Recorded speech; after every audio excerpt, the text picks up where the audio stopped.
Speaker గారే చెప్పారు 60 రోజులు పని దినాలు లేకపోతే శాసనసభ సభ్యత్వం రద్దు అవుతుంది ఏం అని. పీకుతారో నేను ఆ పని పీక్కోమంటున్నాడు ఆయన. చేయమంటున్నా. ఓకే, మీరు 10 దినాలు అంటున్నారు, ఏం పీకుతారో పీక్కోమంటున్నాడు ఆయన. ఇంకేం చెప్పాలి మాజీ సీఎం ఏం బీగుతారో అదే పీకమని చెప్తుంది.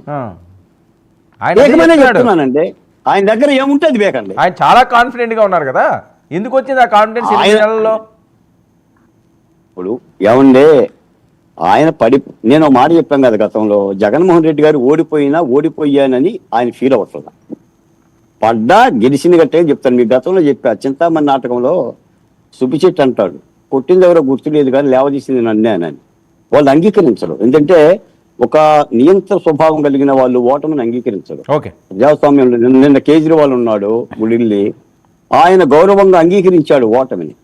అలా అంగీకరించి పరిస్థితుల్ని సమీక్షించుకుంటే దిద్దుకుంటే ప్రజల్లోకి వెళ్తే బాగుంటుందని చెప్తున్నా. అలా దిద్దుకోలేనప్పుడు చేయగలిగిన ఇదంతా కూడా ప్రజలు చూస్తారు.